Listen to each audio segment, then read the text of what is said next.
Good morning student. आज पढ़ेंगे प्रेरक प्रसंग। प्रेरक प्रसंग मतलब प्रेरणा देने वाले अंश, एक भाग। बुक पढ़ने से पहले, चैप्टर पढ़ने से पहले मैं उसके थोड़ा सा आपको अंश बताना चाहती हूँ कि प्रथम जो प्रसंग आपका दिया हुआ है वो है विद्वता की शोभा विनम्रता।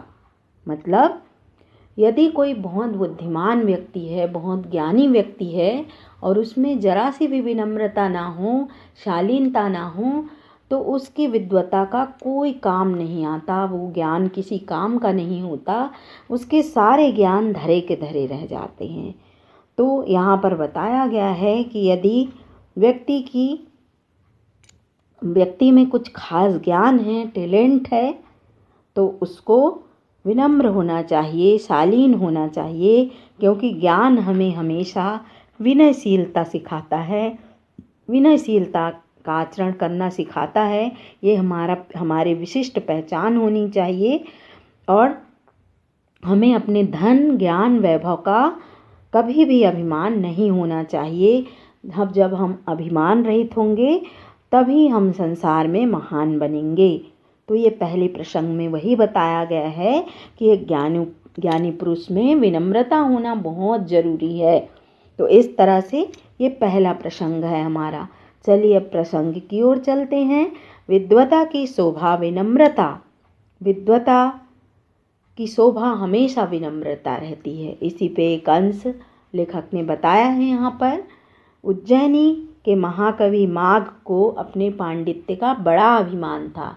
जो उज्जैनी का महाकवि था वो राजा भोज के दरबार में एक महान कवि था और उसको अपने ज्ञान का इतना ज़्यादा अभिमान था कि वो अपने ज्ञान में, अपने अभिमान में चूर रहता था और कभी कभी उसके आचरण में लोगों को ये दिखाई देता था, ये झलक, कि ये अभिमानी व्यक्ति है।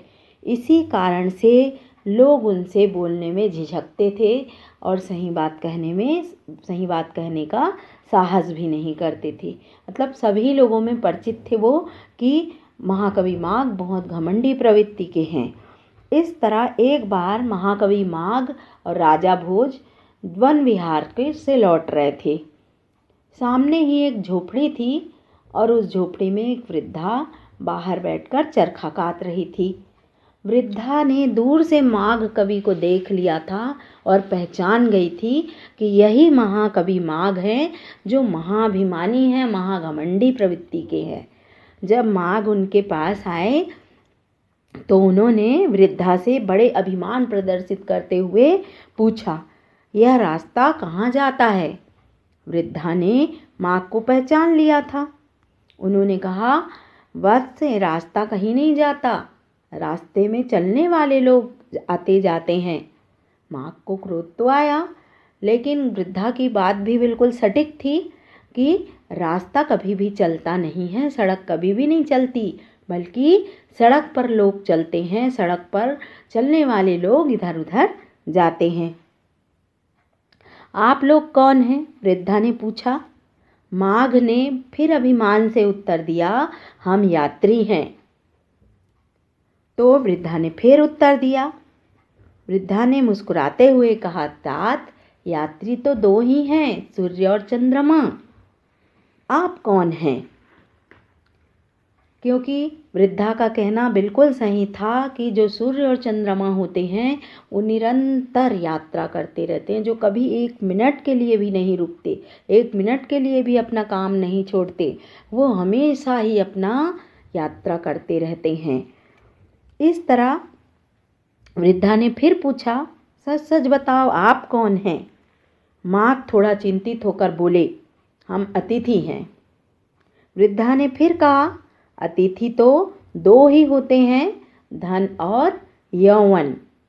वृद्धा की बात बिल्कुल सही थी, क्योंकि धन जो रुपया पैसा होता है, हमारी दौलत होती है, वो आनी जानी होती है। मतलब एक अतिथि की तरह होती है, जिसकी तिथि निश्चित ना हो, अतिथि कहलाता है ना। और अतिथि, मेहमान जो है, कभी क्या हमारे घर में परमानेंट रहने के लिए आते हैं क्या? नहीं आते। वो तो आते हैं थोड़े समय के लिए और चले जाते हैं, है ना। तो वैसे ही धन भी हमारे पास आते जाते रहता है, हम सहेज कर उसको जीवन भर के लिए नहीं रख सकते। वैसे ही यौवन, यौवन मतलब यंग अवस्था। यंग अवस्था कभी भी हमारे पास स्थायी रूप से नहीं रह सकती। जो हमारी यंग अवस्था है वो हमेशा चली जाएगी एक दिन, और बुढ़ापा हमारे जीवन में आ जाएगा। आपने देखा होगा, कितने भी बड़े डॉक्टर क्यों ना हो जाए, कितने भी धन दौलत वाले इंसान क्यों ना हो जाए, कभी सुना आपने कि इनको बुढ़ापा नहीं आया? आप एक्टर को ले लो, एक्ट्रेस को ले लो, क्या उनमें उनकी सुंदरता एक सी बनी रहती है? वो भी बूढ़े होते हैं। इतना पैसा होने के बाद भी वो अपने बुढ़ापे को नहीं रोक सकते। तो वृद्धा का कहना बिल्कुल सही था कि जो धन और यंग अवस्था है वो अतिथि के जैसे हमारे जीवन में आते हैं कुछ समय के लिए और फिर चले जाते हैं। तो इस तरह से वृद्धा अपनी हेकड़ी छुपाते हुए माघ ने फिर उत्तर दिया, नहीं माई, हम तो पहले तो माघ सोचने लगे कि वृद्धा को अब हमें बताना ही पड़ेगा कि हम राजा हैं। माघ ने फिर उत्तर दिया कि हम राजा हैं। वो सोच रहे थे कि यदि हमने कहा कि हम राजा हैं तो वृद्धा घबरा जाएगी, डर जाएगी, लेकिन वृद्धा डरी नहीं, क्योंकि वृद्धा को तो पहले ही पता थी कि ये महाकवि माघ हैं। उन्होंने कहा कि शास्त्र में तो राजा यम और इंद्र को ही कहा गया है।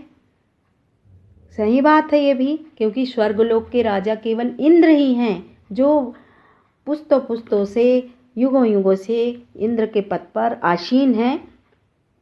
और यमराज जो हमारे प्राण हरने आते हैं, यमपुरी के यमराज, यम ही दो ये राजा ऐसे हैं जो ना कभी बूढ़े होते, ना जिनकी राजगद्दी कभी चिंती, तो ये परमानेंट राजा हैं। तो इस तरह से वृद्धा की बात बिल्कुल सही थी। अब तो माघ अपनी हेकड़ी छुपा रहे थे, अपनी अंदर की अभिमान को छुपाते हुए उन्होंने उत्तर दिया, नहीं माई, हम तो सबको क्षमा करने वाली आत्मा हैं। वृद्धा ने फिर उत्तर दिया, आप नारी और पृथ्वी की क्षमाशीलता की तुलना आप कहाँ अपने आप से कर रहे हैं? क्योंकि दुनिया में देखी जाए तो नारी और पृथ्वी के अलावा कोई क्षमाशील नहीं है। वो सबसे बड़े क्षमावान हैं, क्योंकि एक नारी, एक माँ जो होती है, वो अपने बच्चों के हर गलती को क्षमा करके उसको तुरंत क्षमा कर देती है और उसके लिए अच्छा ही प्रेम ही जताती है, तो सहानुभूति ही जताती है। उसी तरह हमारी धरती माता, जिसके ऊपर हम निरंतर द्रोही की तरह उन पे अत्याचार करते हैं, लेकिन हमारी जो धरती माँ है वो हमेशा हमें सुख ही प्रदान करती है, हमें वायु देती है, जल देते हैं, फल देते हैं, खाने के लिए अन्न देते हैं, और हमारी धरती माता हमें हमारे किए गए कर्मों को क्षमा कर देती है। तो इस तरह वृद्धा की सारी बातें बिल्कुल काटो काट थी, मतलब उसको कोई काट नहीं सकता था। अब तो माघ निरुत्तर हो गए, कहा, माँ हम हार गए, अब तो रास्ता बता दो। पर वृद्धा उन्हें इतने शीघ्र मुक्त करने वाली नहीं थी। वृद्धा ने कहा, अभी तो मैं आपके अभिमान को चूर चूर करूंगी। मन में वृद्धा विचार कर रही थी। उन्होंने कहा, महानुभाव, संसार में जो किसी से कर्ज लेता है और जो चरित्र बल खोता है, वही केवल हारते हैं अपने जीवन से। ये भी बात बिल्कुल हकीकत है। यदि हमने किसी से उधारी ली है, कर्ज लिया है, तो कभी भी हम उसके विरुद्ध नहीं जा सकते, चाहे वो आदमी कितना ही गलत क्यों ना हो। हमेशा हम कर्जदार बनकर उसके सामने हमेशा हारे ही रहेंगे, अपनी नज़रें नीचे करके ही रहेंगे, क्योंकि हमने उससे कर्ज लिया है। उसी तरह जब हमारा चरित्र बल खो जाता है, हम चरित्रहीन हो जाते हैं, तो भी हम दुनिया के सामने हमेशा नज़र नीचे करके ही चलते हैं और हमेशा छिपते छिपाते रहते हैं, क्योंकि हम में चरित्र बल ही नहीं है। हम किस इसको लेके दुनिया में, समाज में लड़ पाएंगे? तो ये दो चीज़ें जो है व्यक्ति को हरा देती हैं। वृद्धा की बात बिल्कुल सही थी। इस बार माघ कुछ नहीं बोले, चुप हो गए, अपराधी की तरह खड़े रहे। वृद्धा ने कहा, महापंडित माघ, मैं तो आपको बहुत पहले से जानती हूँ कि आप बड़े विद्वान हैं, महान हैं, लेकिन विद्वता की शोभा अहंकार कभी नहीं होती। विद्वता की शोभा हमेशा विनम्रता होती है। ज्ञानी व्यक्ति को हमेशा विनम्र शालीन होना चाहिए, उसे अपने ज्ञान का घमंड नहीं होना चाहिए। यह कहकर वृद्धा चरखा काटने लगी और माघ जो है लज्जित हो गया और दोनों ही राजा और महाकवि माघ आगे बढ़ गए।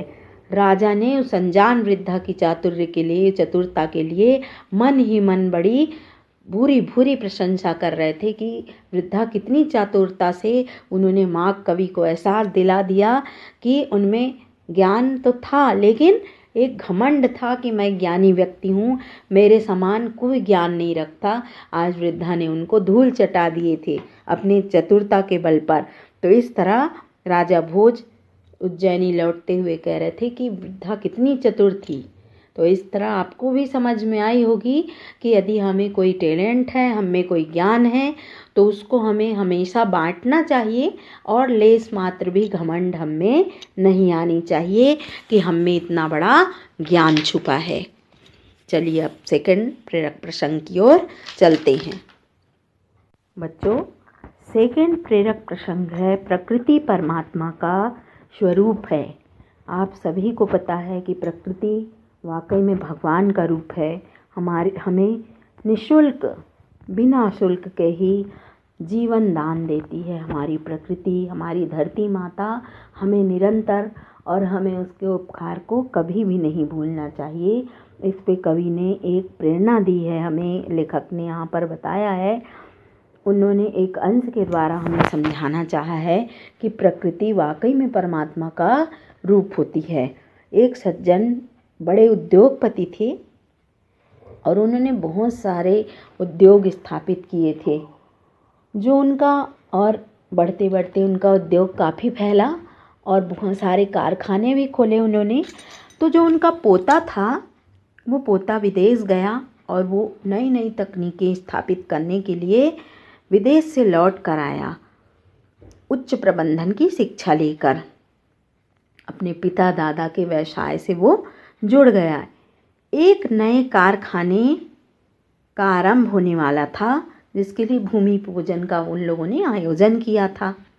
भूमि पूजन की तैयारी चल रही थी और इस तरह से पोते को एक जिज्ञासा हुई। जो विदेश से आया था उसने अपने दादाजी से पूछा, दादाजी कारखाना तो हम स्थापित कर रहे हैं, मेहनत हमने की है, फिर हम इस भूमि की पूजा क्यों कर रहे हैं? दादाजी तुरंत समझ गए कि नए युग का बच्चा है और इसको नई नई जिज्ञासा, इसको परंपराएं संस्कृति के बारे में इसको नॉलेज नहीं है, ये प्रकृति के अर्थ को नहीं समझ पा रहा है। उन्होंने समझाया, यदि तुम्हारे गले में बेटा फूलों की माला डाली जाए तो कैसे लगेगी? पोते ने कहा, अच्छा लगेगा, मुझे मेरा सम्मान मिलेगा। दादाजी ने कहा, यदि तुम्हारे गले में कांटों की माला पहनाई जाए तो कैसा लगेगा? तो पोते ने कहा, मुझे बहुत खराब लगेगा। तो दादाजी ने पूछा कि ये जो खराब आपको लगा वो अंदर से लगा या बाहर से? पोते ने कहा, मुझे अंदर से लगा। तो इसी तरह दादा बोले, यही धरती के साथ है। आप पृथ्वी का आदर करोगे तो पृथ्वी प्रसन्न होती है, निरादर करेंगे तो अप्रसन्न होगी। उसे दुखी रखकर आप सुखी कैसे रह सकते हैं? पृथ्वी जड़ नहीं चैतन्य है। ये दादाजी ने समझाया कि पृथ्वी निर्जीव थोड़ी है, पृथ्वी भी हमारे कष्टों को वहन करती है, उसको सहन करती है और हमें जीवन दान देती है। पृथ्वी स्वयं कहती है, पृथ्वी माता, धरती माता, कि मुझे पहाड़, तालाब, नदियाँ, समुद्र आदि का बोझ नहीं मालूम पड़ता, किंतु जब मेरे ऊपर परद्रोही, जो मेरे ऊपर द्रोह करने वाले, मेरे नियमों के विपरीत चलते हैं, तो मुझे उसका भार बहुत मालूम होता है, मुझे बहुत कष्ट होता है। इसलिए भूमि पूजन कर हम कर्मकांड नहीं, बल्कि हम अपनी धरती माता का आदर करते हैं और ये परंपरा निरंतर चलते आ रही है। तो इस तरह वृक्षारोपण के रूप में, कभी पर्यावरण के संरक्षण के रूप में पृथ्वी को मान देना चाहिए और उनका सम्मान करना चाहिए। और तो हम पृथ्वी के उपकारों को कभी उसका कर्ज नहीं चुका सकते, लेकिन हम कर्ज नहीं तो हम कम से कम उनका सम्मान तो कर सकते हैं। जैसे हमारी माँ है, जन्मदात्री है, यदि हम उसका कर्ज चुका सकते हैं अपनी माँ का कभी, कि माँ इतना रुपये ले लो, आपने हमें जन्म दिया? नहीं, लेकिन हम उनका सम्मान कर सकते हैं, उनकी सहायता कर सकते हैं, उनकी रक्षा कर सकते हैं। तो वैसे ही हमारी धरती माता भी है, जिस पर्यावरण को हम बचाकर, प्रदूषित होने से बचाकर उनकी पूजा कर सकते हैं, उनको पूजनीय मान सकते हैं, उनका सम्मान हम कर सकते हैं। देखना, आप बड़े बड़े जो अच्छे खिलाड़ी रहते हैं या अच्छा काम करने जाते हैं, वो धरती माता को प्रणाम करते हैं। पहले धरती माता को प्रणाम करके ही अपना काम शुरू करते हैं। देशभक्त जो है मिट्टी को तिलक लगाते थे कि ये हमारी मातृभूमि है। तो इस तरह हमें भी अपनी प्रकृति, अपनी धरती माता का सम्मान करना चाहिए। तो बच्चों, आपको ये चैप्टर समझ में आया होगा। तो इस तरह से आप इस चैप्टर को पढ़ सकते हैं और इजी ढंग से भी आप बना सकते हैं, क्योंकि पृथ्वी और प्रकृति से आप भी जुड़े हुए हैं और आसानी से अब इनके बारे में आप लिख सकते हैं। धन्यवाद बच्चों।